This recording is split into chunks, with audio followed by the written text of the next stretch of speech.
This is the OTB Television Network. They're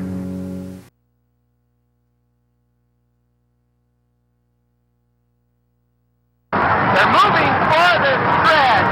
Nose deep, broad front, on the outside, Badger Land, all three horses together. Also gaining ground, that's Bold Arrangement. They're into the stretch, Badger Land on the outside, on the inside, Bold Arrangement. Here comes Ferdinand on the rail. In the front of Furlong is Ferdinand getting the lead. On the outside, Bold Arrangement and broad front. Nearing the wire, it's Ferdinand in front, on the outside, Bold Arrangement. Ferdinand and the Bill Shoemaker wins the Derby by 2. Broad front finishes second, a photo for third. And Ferdinand under Bill Shoemaker, the master, wins the Kentucky Derby.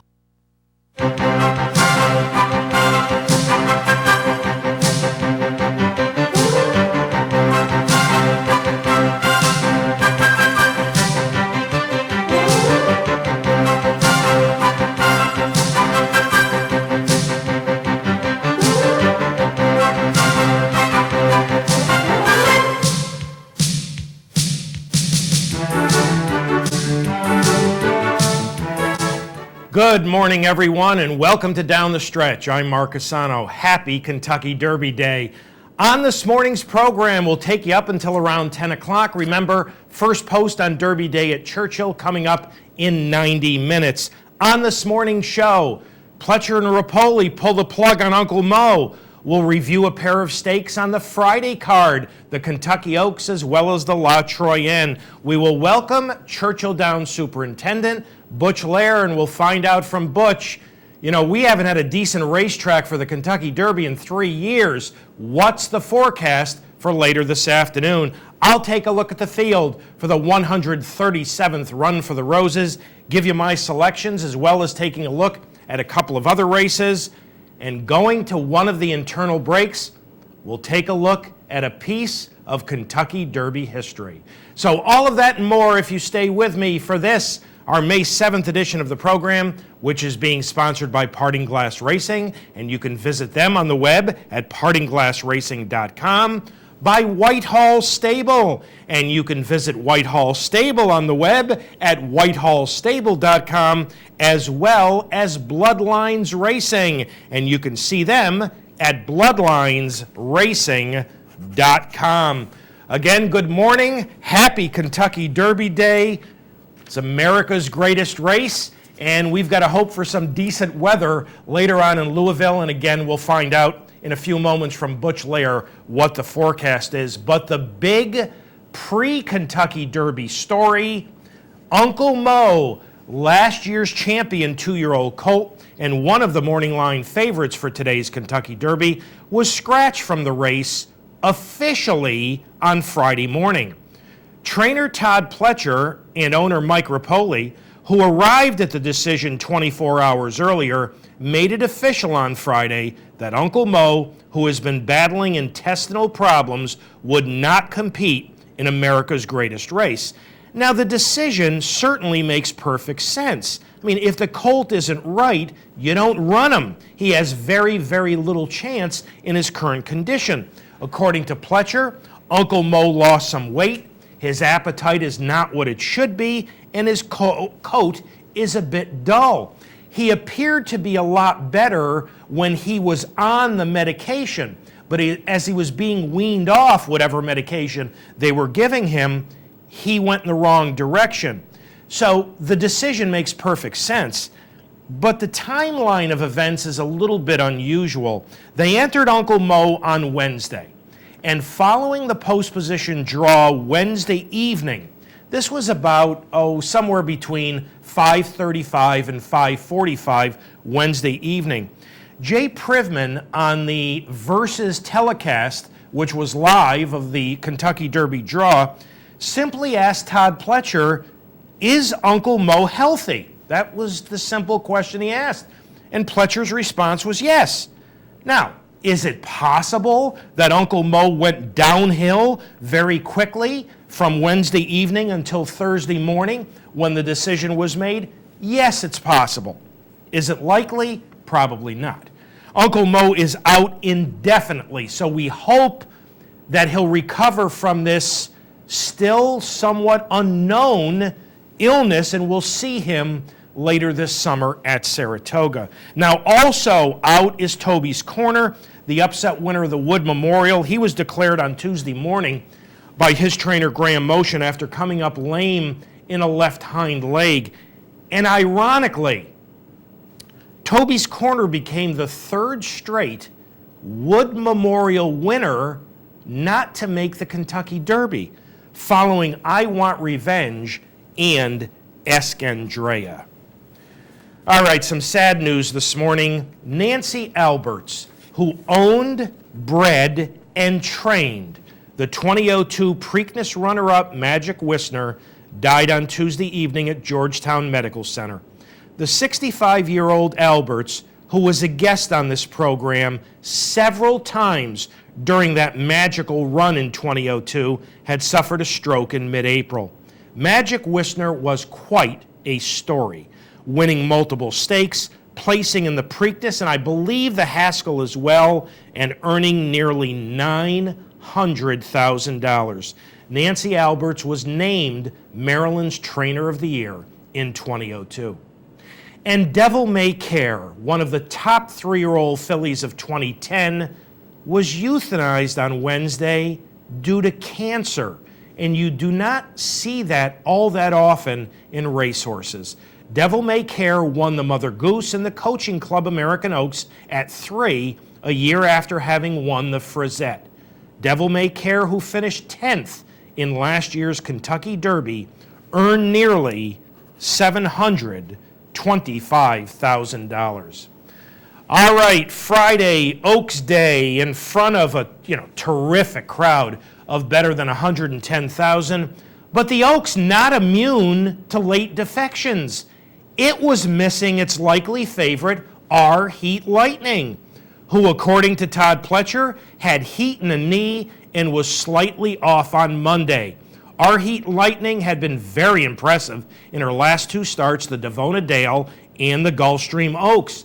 Now, without Our Heat Lightning, the favorite's role went to number 1 Joyful Victory, an impressive winner of Oaklawn's Honeybee and Fantasy in her last 2 starts.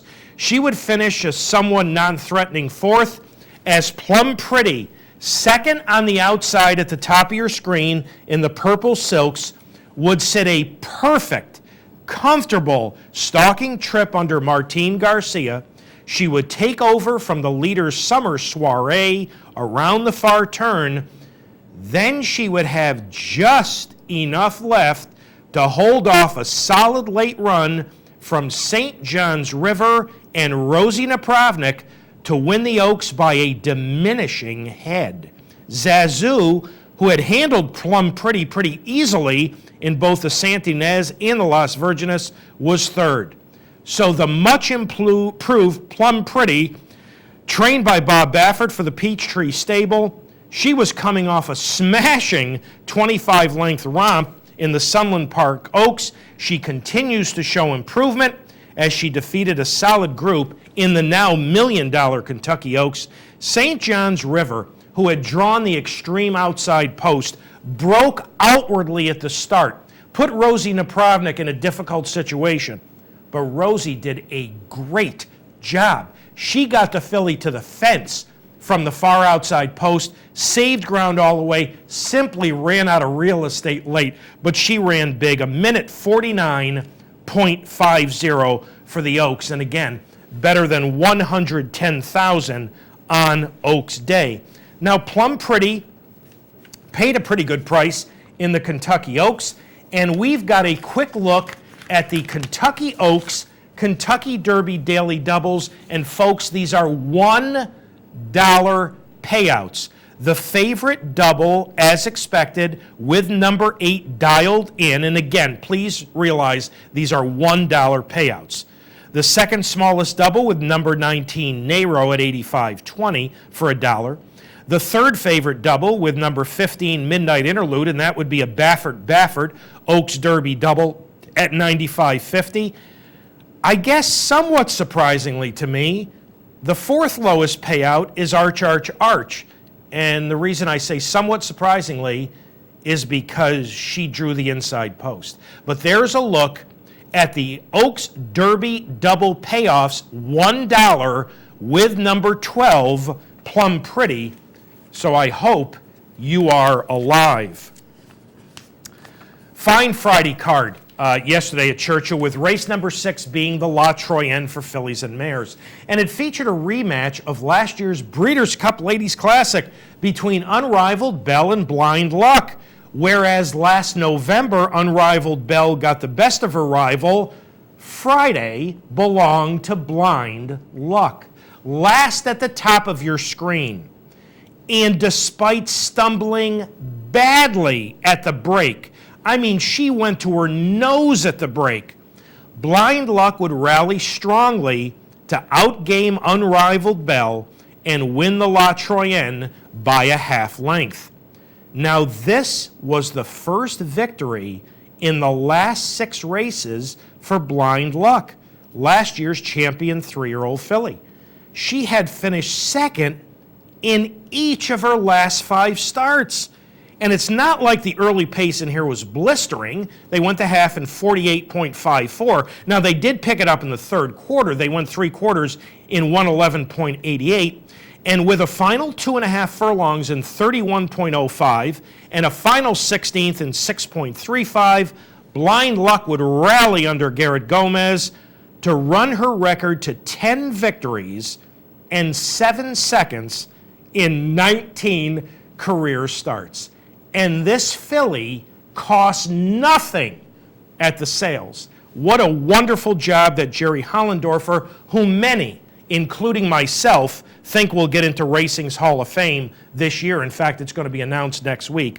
But congratulations to Jerry Hollendorfer and to Garrett Gomez. Nice to see Blind Luck back in the winner's circle. Okay, we are up to our first break on our Kentucky Derby Day edition of Down the Stretch. Thank you so much for having joined me. When I return, it's off to Churchill Downs, and we will be joined by Track Superintendent Butch Lair. So back with Butch Lair right after these messages.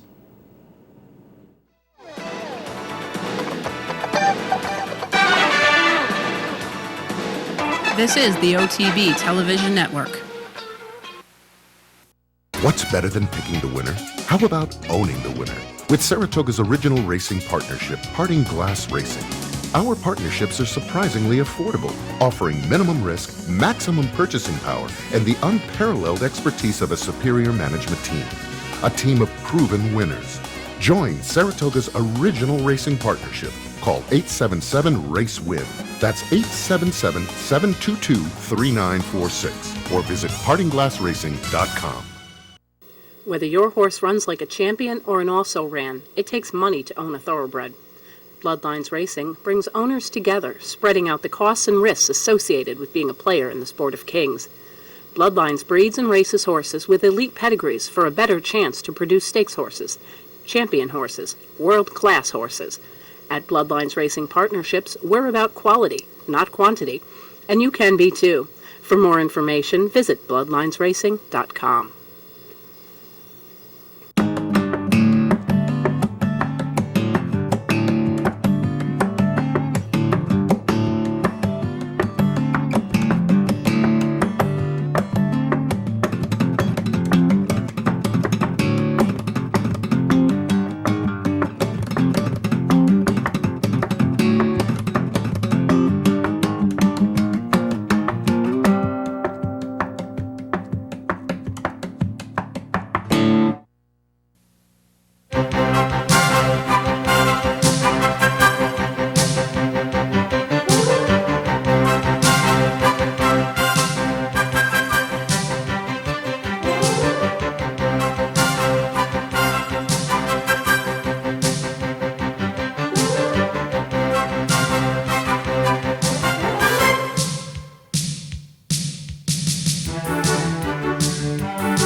Welcome back to Down the Stretch, everyone. On Kentucky Derby Day, I'm Mark CUSANO. My guest this morning, he's been a regular on this program on Derby morning.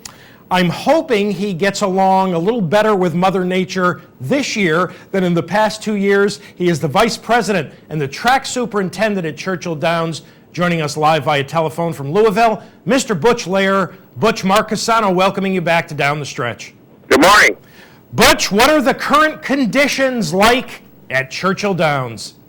Well, we're fast and firm on the track. We've got an overcast day. Looks like there's some showers. Well, the scattered thunderstorms in the area. I just look at the radar, and it's kind of breaking up a little bit over us. I don't see anything, major, but we may have to let a little shower take care of the track instead of our water trucks today. But right now, we're looking real good. That's good to hear. Butch, just how much rain have you endured in Louisville over the last 3 or 4 weeks? Well, we've had a total of 20 inches, all-time records. I mean, all the areas around us. I guess we're real fortunate here at Churchill Downs, but a lot of areas are disaster areas, and our local MSD people are the Louisville Metro Sewer people have been working around the clock and kept us in good shape. So, we're just lucky because it's been real bad all around us. Butch, did all that rain basically serve to tighten up the racetrack? Well, we did some work on the racetrack this winter, way before all this rain came, and I think so far everybody's been happy with all the results. We've been working real close with Mick Peterson and the Safety Summit. I've been on that committee for about 3 years now, since the 8 Bells incident, and we did a lot of things, to the racetrack to prepare for just the meet coming up. But we were in real good shape. So the rain works with us because this track needs a certain amount of moisture and rain to maintain it. But as long as we don't have anything wash over it, it usually handles the rain pretty good. Let's talk about the Matt Wynn turf course for just a moment. You ran several turf races yesterday. They were won on both the front end as well as from behind. Appeared that there was obviously some give to the turf course. What's your feeling about the condition of the turf course? Well, it's better today. We've had all of our drains open. Normally this time of year we've got them closed, but we've been, it's got a real good drainage system where we let the water out of it, and it wasn't real firm yesterday, but it'll be better today if we don't get any more rain. All right, Butch, the main track, the Kentucky Derby, with an approximate post of 624. Now, the last dirt race you're going to run prior to the Derby, I believe, is the Churchill Downs Stakes at about 10 minutes to 4. Depending on the weather, what are your options? What can our viewers look for? What are you going to do with the main track after the Churchill Downs Stakes? Well, we've got a turf race before the Derby, and we if we have to have a pretty good downpour or something like that, we would try to protect it from getting down in the track. But right now, I don't think we've got enough that we got to worry about. Really, it looks like the storm is breaking up enough that you're not concerned about any serious amount of rain? No, I don't. I think it's going to be. We might get some light showers, but like I said, I won't use the water trucks today. It doesn't look like it's a cool day, not cold, but it's not a lot of humidity or anything, and it's no breezes and things like that. I may just use a little shower here and there to maintain it without putting any water with the water truck. We certainly won't be using water trucks for a while. Okay. Well, Butch, obviously nobody knows Churchill Downs better than you. Your best guess. Do we have a legitimate chance to get a fast track this afternoon? Well, we're fast right now, so I don't think there's going to be any problem unless we get more rain than we're thinking. But right now, we're looking real good. Butch, thank you as always. Appreciate your time. Again, let's get along with Mother Nature well this afternoon. All the best, and have a great Derby, and we'll speak to you again very soon. Okay, good luck to everybody. Thank you, Butch. Butch Lair, ladies and gentlemen, and that's good news because if you watch this show regularly, you have heard me say over the years that the great equalizer in racing is not weight. The great equalizer in racing is track condition. And you saw that each of the past 2 years in the Derby.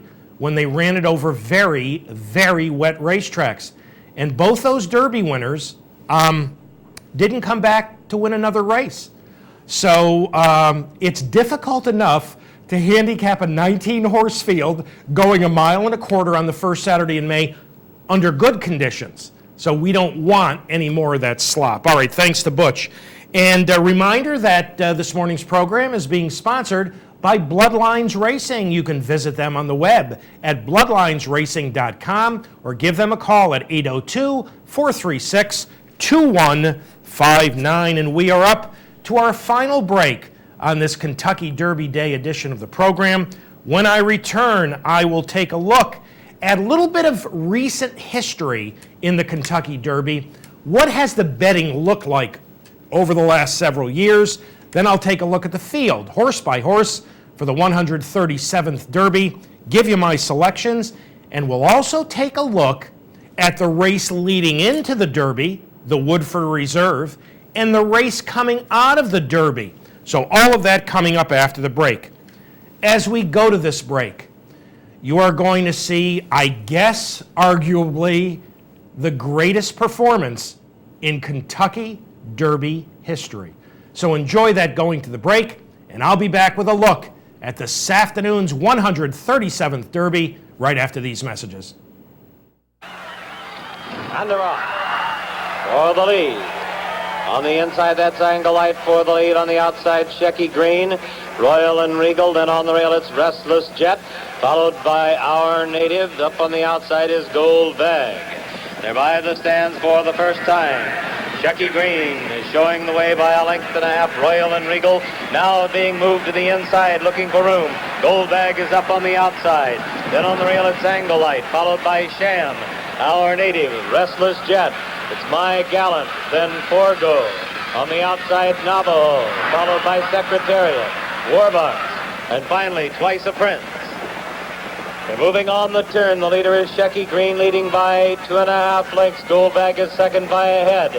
Sham now third on the outside by 2 lengths. Royal and Regal fourth, 2 lengths then back to Angle Light in fifth. The Secretariat has made a sudden move and is now sixth. Then it's Restless Jet, Our Native beginning to move up.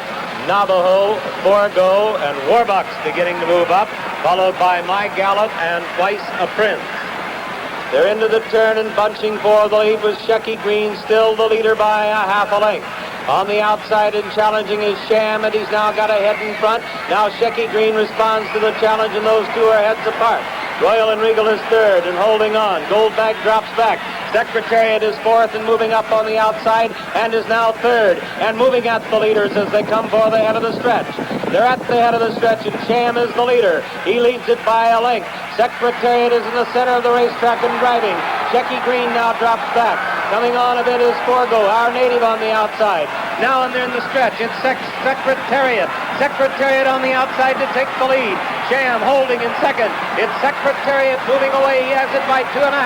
Sham then on the outside, Our Native. At the wire it's going to be Secretariat. He wins it by 2 lengths.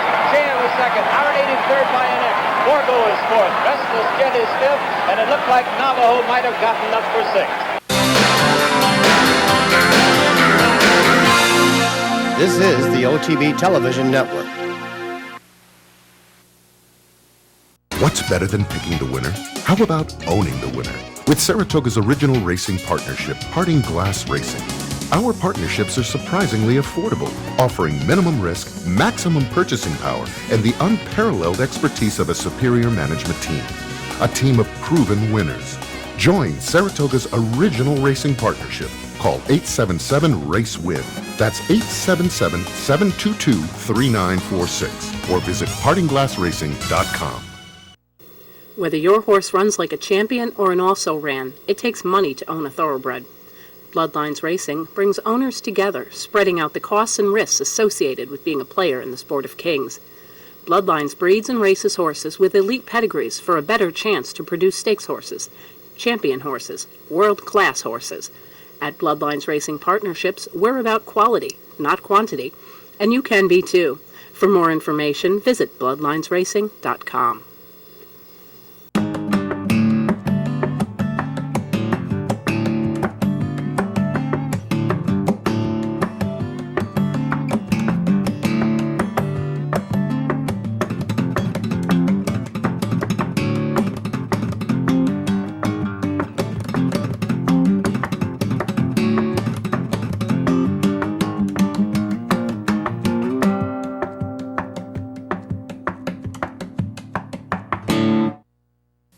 This portion of the program brought to you by Capital Bets. For more information, go to capitalotb.com. Catch the excitement with Capital OTB online. It's now easier than ever with internet wagering at capitalotb.com. Wager online and get track odds, online contests, membership specials, and it's secure and fan-friendly. Whether it's a big stakes day like the Kentucky Derby, Belmont Stakes, Travers Stakes, Breeders' Cup, or just a great day of racing, wagering online at capitalotb.com is always simple and easy. Sign up today at capitalotb.com because your chances are better with Capital OTB.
Welcome back to Down the Stretch, everyone. I'm Mark CUSANO. My thanks to Butch Lair for having joined us, and I hope you enjoyed a look back.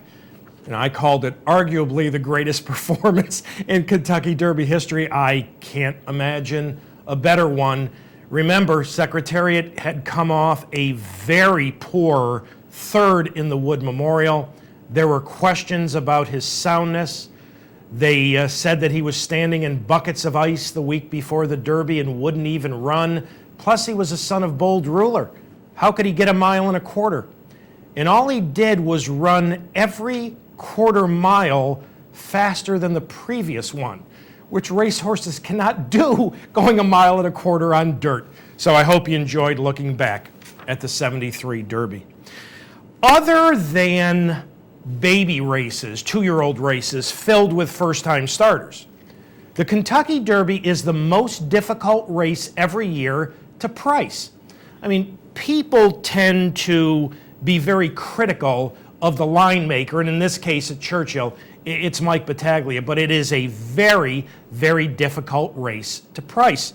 I want to show you the last 2 years of the Kentucky Derby, how the betting went, and I want to show you how very unusual it was last year. Last year's Derby had a 20-horse field. Looking at Lucky was the betting favorite at 630 to 1. When is the last time you can remember in any race, in North America, where the fields nowadays are, you're lucky if you get 7, 8, 9 horses. You have a favorite at 630 to 1. Second choice last year was Super Saver, the eventual winner, at 8 to 1. And the third choice was Sydney's Candy at 9.5 to 1. Now, the remainder of the 20-horse field last year went postward at between 1090 to 1 and 3160 to 1, which means that in a 20-horse field, between the favorite and the longest shot on the board, there were only 25 points. I don't think I've ever seen anything like that. It was so unusual last year. Now, granted, each of the last 2 years the racetrack was wet, so that may have had something to do with it. The wagering in 2009, this was a bit more normal. Frisian Fire was the favorite at nearly 4 to 1. Dunkirk was the second choice at 520, and Pioneer of the Nile was the third choice at 630. The remainder of the 19-horse field went off between 10 to 1 and 55 to 1. So the betting was a bit more normal 2 years ago. Keep something in mind. In the past 4 years of the Kentucky Derby, exactly 3 horses each year have been single-digit odds. That means under 10 to 1, of course. So I guess if somebody were to say to you this afternoon, how many horses are going to be under 10 to 1, I guess it's a reasonably safe play to say that there will be 3. But I find that very interesting because all the fields were 19 or 20 horses, and in the past 4 years, exactly 3 horses each year were single digits. Now, I'm about to take a look at the field for the 137th Kentucky Derby, horse by horse, in post position order, and I will also give you their overnight odds. There is about 276,000 that was bet in the win pool. Now, by post time of the Derby, that will swell to probably about $2 million. But let's take a look at the field for the 137th renewal of America's Greatest Race, beginning with number 1, Arch. He is 13 to 1 overnight for Jinx Fires and his son-in-law, John Court. This was the last post position drawn, and it is the worst post position. Now, during the open of today's show, you saw Ferdinand win a quarter of a century ago from post 1 under Bill Shoemaker. But that year, there was an incredible amount of early speed and a pace meltdown. That doesn't look to be the case this afternoon. Arch, the winner of the Southwest, and a game upset winner of the Arkansas Derby in last. Number 2 is Brilliant Speed. Trained by Tommy Albertrani, Joel Rosario will ride. This is a son of Dynaformer who upset the Bluegrass at better than 19 to 1 in his last start. But Brilliant Speed has been a turf and with the Bluegrass synthetic specialist. He is 0 for 2 on dirt. He began his career on dirt in maiden sprints at Belmont and Saratoga and got beat a total of 40 lengths in those 2 races. On to number 3, Twice the Appeal. Jeff Bondy trains, and Calvin Burrell, who has won 3 of the last 4 Kentucky Derbies, including the last 2. Calvin is trying to become the only rider in history to win 3 Kentucky Derbies in a row. Twice the Appeal, who was 20 to 1 in the line, is 7 to 1 overnight. Now, Twice the Appeal is a nice colt. After breaking his maiden for a 30,000 claiming tag 4 starts back, he won a starter allowance. He was beaten in the Turf Paradise Derby, and then he won the Sunland Park Derby at 25.5 to 1. So he's a nice colt, but I don't think the rash of overnight money is on the past performances of Twice the Appeal. I think it's on Calvin Burrell. Again, he is the second choice overnight at 7 to 1, and by the way, I'm not sure I mentioned this, Brilliant Speed is 30 to 1 overnight. On to number 4, Stay Thirsty. This is the most expensive 3-year-old in the race. Mike Rapoli paid $500,000 for this son of Bernardini, who looked good 2-back despite racing greenly in winning the Gotham. Then Todd Pletcher decided to add blinkers for the Florida Derby. I don't know if it was the blinkers. I don't know if this colt got a bit hot going and coming out of the paddock, but he was just dreadful in the Florida Derby, running 7th. The blinkers come off, and Ramon Dominguez, the Eclipse Award winner from last year, will be aboard this afternoon. Number 5 is Decisive Moment. Trained by Juan Arias, Kerwin Clark will have the mount, and Decisive Moment is really the first speed horse in the race at post position number 5, meaning that all of the other speed is outside of him, meaning that in all likelihood, Kerwin Clark is going to have to send him out of there to get a position and stay out of trouble. Decisive Moment, pretty lackluster 5th in the Risen Star 2-back, When he went to the spiral on synthetic for the first time, he was part of a very, very fast pace and actually held quite gamely to finish second to Animal Kingdom. Number 6 is Comma to the Top. Pat Valenzuela will ride for trainer Peter Miller. Comma to the Top has started 13 times in his career, the most of any Kentucky Derby participant. Comma to the Top appeared to have gone off form when a really poor fourth in the El Camino Real Derby 3 starts back against, lesser competition. In the San Felipe, Comma to the Top was involved in just a suicidal pace. They went 21-3, 44-2, and 8-4, and I don't care how fast Santa Anita was, those fractions were ridiculous. He finished a better than it looks on paper fourth that day.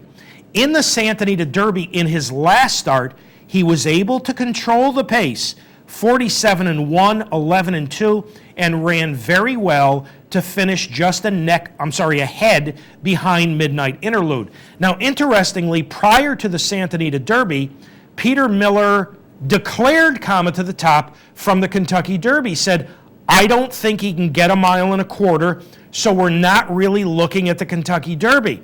Well, after the Santa Anita Derby, they have obviously changed their minds, and he will add, to some degree, to the early pace. And Comma to the Top overnight is 43-1. By the way, Decisive Moment is 42-1. On to number 7, Pants on Fire. Rosie Napravnik trying to become the first female rider to win the Derby for Kelly Breen. Pants on Fire is a colt who normally shows speed. The only time he did not show any speed in his recent races was in the Risen Star 2 back. And come to find out that he came out of the race sick. So I think he had a legitimate excuse for not showing speed that day. Then went to the Louisiana Derby and upset under Rosie Napravnik, stalking the pace. Pants on Fire has not raced in 6 weeks, but has been training well, and again should add to the early pace. Pants on Fire only 9-1 overnight, so I don't know if that's Rosie Napravnik early money. I don't know if everybody loved his performance in Louisiana Derby, but 9-1, a little on the low side. On to number 8, Dialed In. Nick Zito trains this son of Mineshaft, who will be ridden by Julien Leparoux.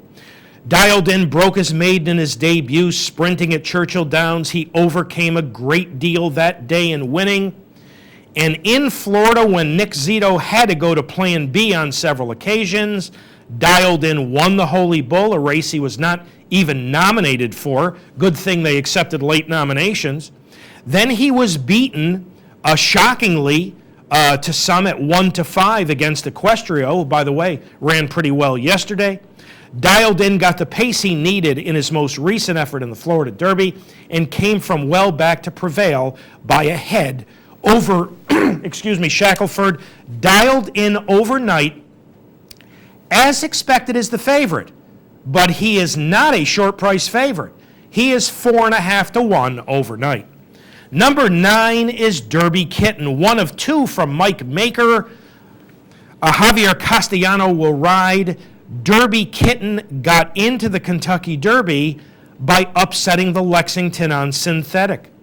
Derby Kitten is one of 5 runners in this 19-horse field never to have won on dirt. His only effort on dirt was an off-the-turfer last October at Belmont, where to honor and serve looked so good winning. Derby Kitten was 7th, beaten 27 lengths. Overnight, Derby Kitten is 29-1. Number 10 is Twinspired, the other starter from Mike Maker. Mike Smith will ride. Twinspired beaten just a nose in the Bluegrass at 24-1. Like his stablemate, Twinspired is 0-1 on dirt. He has been a synthetic specialist, but will now try his luck on the dirt at Churchill Downs. Number 11 is the only European participant in the Derby. This is Master of Hounds. Aidan O'Brien trains. Garrett Gomez will ride. Master of Hounds has actually raced at Churchill Downs in the past. He came for last year's Breeders' Cup Juvenile Turf. They didn't even consider him for last year's Breeders' Cup Juvenile. He was a turf specialist. They ran him in the turf, and he was sixth as the 3.5 to 1 favorite. This year, he has run once in the UAE Derby on the synthetic at Maidan. He ran a very, very good race, beaten a nose by a filly. So this is the first start on dirt for the son of King Mambo. Master of Hounds is 18 to 1 overnight. Number 12 is Santiva. Eddie Keneally trains and Sean Bridgemahan will ride. I was actually quite impressed by his Kentucky Jockey Club effort last year. When he got all the worst of it, he was between horses and was actually edging away at the end to beat Astrology and Major Gain. This year, he began his 3-year-old campaign in the Risen Star with a pretty good second to Mucho Macho Man. I mean, he wasn't completely tight. He got a wide trip. I thought it was a solid second. Eddie Keneally decided to wait till the Bluegrass. You know, just another in a long line of trainers who decide we have to give our horses the easiest, path of least resistance to get to the Derby. I thought Santiva pretty much laid over the field in the Bluegrass. He ran 9th. That's why I do not bet the main track at Keeneland. Now, Santiva, in his defense, had nowhere to run that day. This is a horse who's going to be a big price. He's 30 to 1 overnight, and he's certainly has a chance to outrun his odds. Number 13 is Mucho Macho Man. Trained by Kathy Ritvo, Rajiv Mara will be back aboard. Mucho Macho Man has raced 3 times this year. He was ranked early in the Holy Bull and ran 4th. Kathy removed the blinkers. He came back with a very fine effort, stalking a conservative pace and turning back Santiva to win the Risen Star. I thought he was going to be very tough to beat in the Louisiana Derby, and so did a lot of other people, as he was the 3 to 2 favorite. Unfortunately, he lost a shoe at the start of that race, and he flattened out a bit late to finish 3rd, beaten 3/4. Now, the Louisiana Derby was 6 weeks ago, so Kathy Ritvo's had to put in some awfully solid works under Mucho Macho Man, including 5/8 and 58 and change at Gulfstream, 7/8 and 23 and change at Gulfstream. Mucho Macho Man, a fascinating possibility this afternoon. He is 12 to 1 overnight. Number 14 is Shackelford. Dale Romans trains. Jesus Castagnan will ride. Shackelford, 3 starts back, looked good, although green, in winning an entry-level allowance going 9 furlongs at Gulfstream. In the Fountain of Youth, he drew post 8 of 8. And when you're going 9 furlongs on dirt at Gulfstream, and you are a speed and tactical speed horse, and you draw the extreme outside, you are taken out of your game. He was no factor in the Fountain of Youth. Came back for the Florida Derby at almost 69 to 1 and ran his eyeballs out. Led every step of the way, shook off pressure from Duana and Serve, opened the lead in the stretch, and got nailed late by Dialed In. He has worked very, very well since. Shackelford is not a need-to-lead horse, but he has the natural and tactical speed to be forwardly placed. Number 15 is Midnight Interlude. This son of Warchan is trained by Bob Baffert. He will be ridden by Victor Espinoza. This colt, who never started as a 2-year-old, has really come to hand very quickly for Baffert, and that makes him dangerous. 2 starts back, he beat a nondescript maiden field on a wet track at Santa Anita. But he came off that race to win the Santa Anita Derby. Now, the Santa Anita Derby was not, the greatest field in Santa Anita Derby history, but coming off a maiden win and having to overcome in the stretch, Comet to the top, coming out on him. And this is Baffert. And there's a couple of trainers in here who, when their name is listed under a horse in the Kentucky Derby, in my mind, they move that horse up, and Bob Baffert is one of them. On to number 16, Animal Kingdom. Graham Motion trains. John Velasquez has replaced Robbie Alvarado aboard the son of Lawad de Sanamo, who up to this point has been strictly synthetic and turf. He is very consistent in 4 career starts, 2 wins in 2 seconds, but this will mark his first ever start on dirt. Overnight, Animal Kingdom is 24-1. And let me backtrack a second. Midnight Interlude is 10-1 overnight, and Shackelford is 19-1 overnight. But Animal Kingdom worked well last week for Graham Motion, and he and Barry Irwin, the head of Team Valor, decided to give the Derby a shot. Number 17 is Soldat. Kieran McLaughlin trains, and Alan Garcia will ride. Soldat on a sloppy track 3 back at Gulfstream looked absolutely terrific. In the Fountain of Youth from the inside post, he was able to make the lead, and they never found him, winning off by 2. But in the Florida Derby from the inside post, he was outrun to the first turn. And with some pretty dramatic kickback, Soldat was never a threat as the 3-2 favorite, finishing 5th. Now, when I interviewed Kieran following the Florida Derby, I asked him where he would like to draw in the Kentucky Derby. And he said he would like to draw middle to the outside to stay out of trouble. He didn't want to be stuck down inside getting that kickback. Well, he's got post 17. They've got to be pretty pleased about that. Can he rebound off that dreadful effort in the Florida Derby? And even though one wet racetrack is not the same as another, Soldat would appear to move up on a wet track. Soldat is a big price overnight at 17-1. We scratch number 18, Uncle Mo. On to number 19, Nero. Steve Asmussen trains. Corey Nakatani will ride. Nero broke his maiden impressively 3 starts back at Oaklawn. In the Louisiana Derby, despite racing greenly, and despite not getting an ideal pace scenario, he only got beat a neck. In his last start in the Arkansas Derby, where he got the proper pace scenario, Nehru ran very well to fall just a neck short of Arch. Obviously, Nehru moving in the right direction. And even though he is number 19 with a scratch of Uncle Mo, he will break from post position 18. And rounding out the field is number 20, Watch Me Go. Kathleen O'Connell trains, and Rafael Bejarano coming in from California for the ride. Watch Me Go shocked the Tampa Bay Derby 2-back at better than 43-1. But in his most recent effort in the Illinois Derby as the 2-1 favorite, he was awful. 6th, beaten 17. Watch Me Go will move in 1 post position, so even though he's number 20, he will break from post position 19. He is only, and I guess I have to put only in quotes, 29-1 overnight. I think he should be a monstrous price. Getting back to Nero, he is 7-1 overnight. Nero, 7-1. So there's a look at the 19-horse field for this afternoon's 137th renewal of the Kentucky Derby.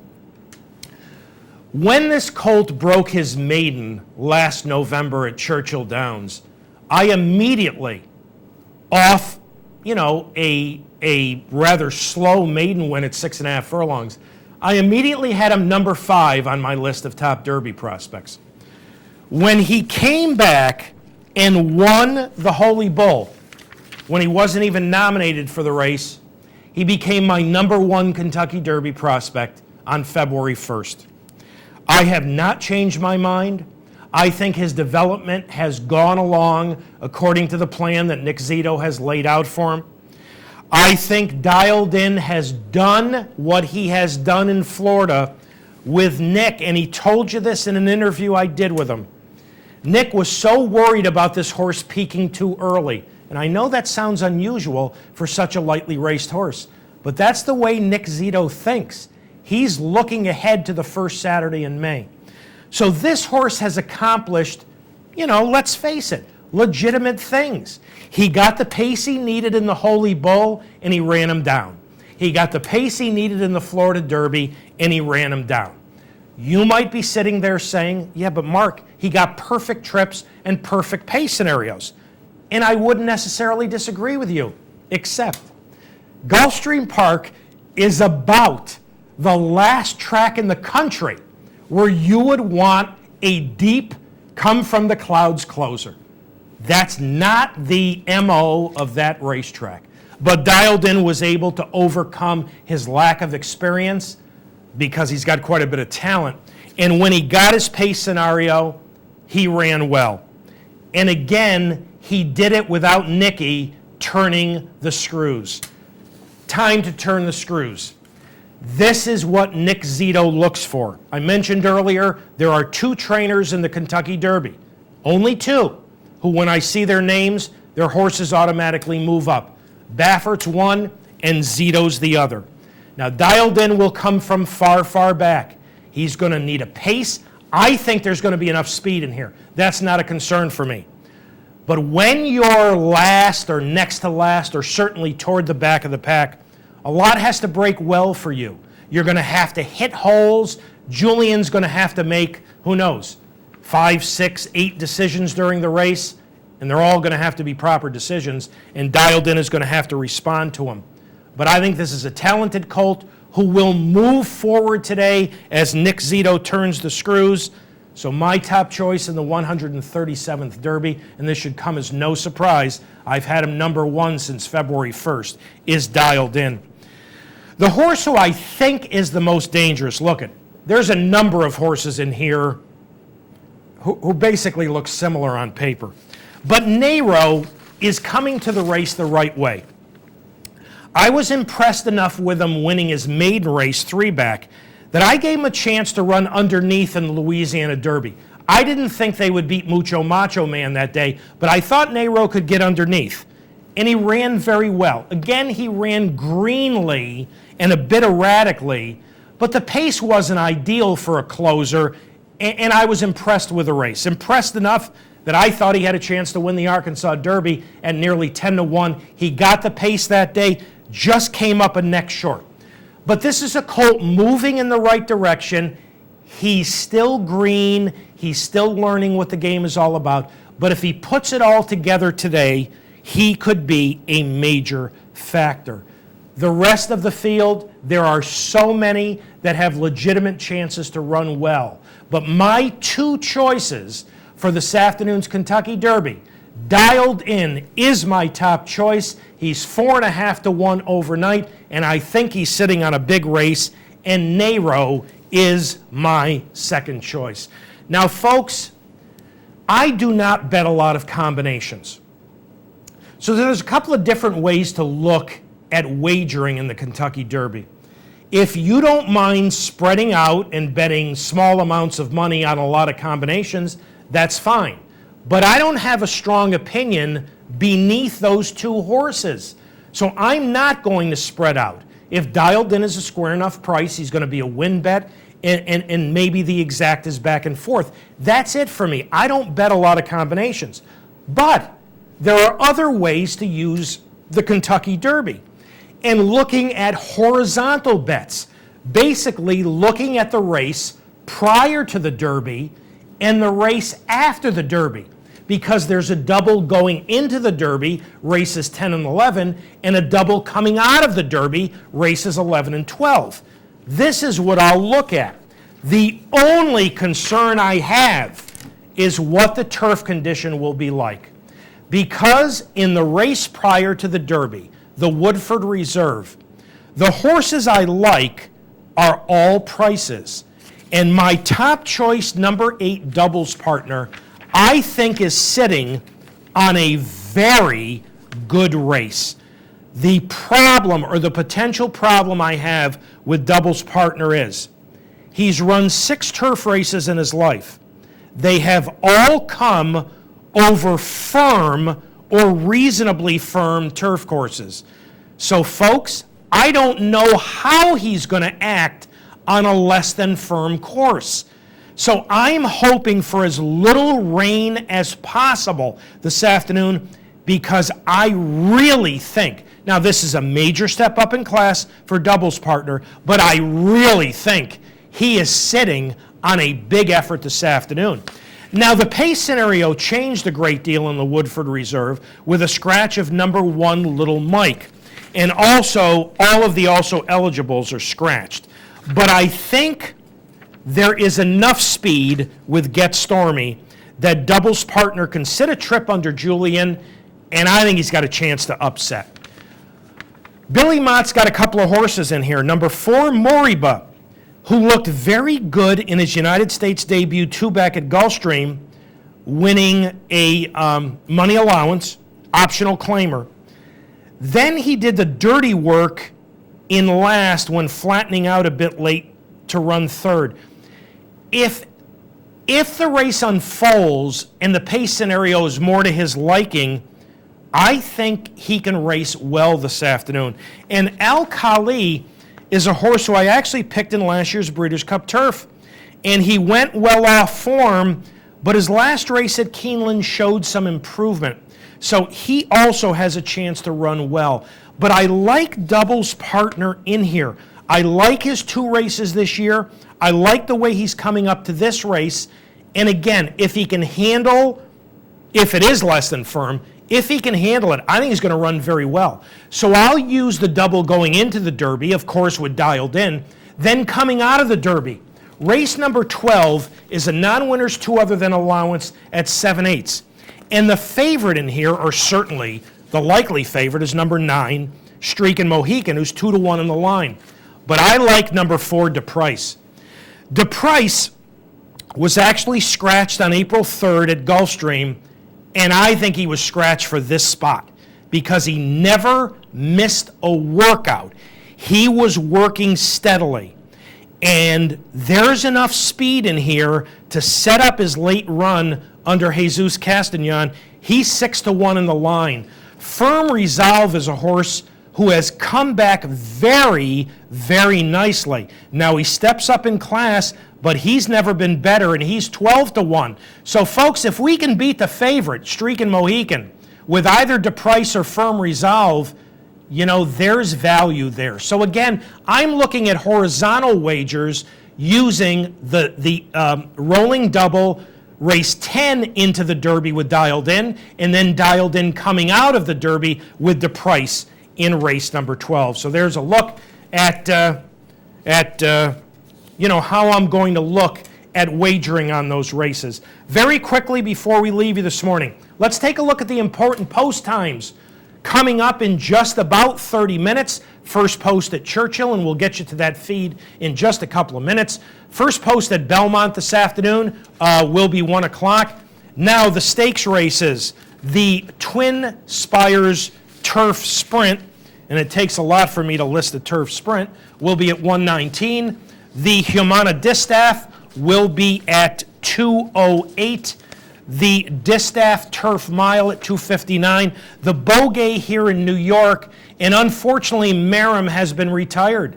That will be 3:40. The Churchill Downs Stakes at 3:51. The Woodford Reserve at 4:46. The Fort Marcy back here at Belmont at 5:17. The Derby at 6:24. And the final race at Churchill will take place almost 9.5 hours after the opener at 7:50. So there's a look at the important post times today. Quickly, for those of you who would like to correspond with us here at Down the Stretch, here are the ways in which you can do that. Through the United States Postal Service, Down the Stretch, Capital District OTB, 510 Smith, Schenectady 12305, or electronically at viewermail at capitalotb.com. And thank you so much to this morning's trio of sponsors, Parting Glass Racing. You can visit them on the web at partingglassracing.com.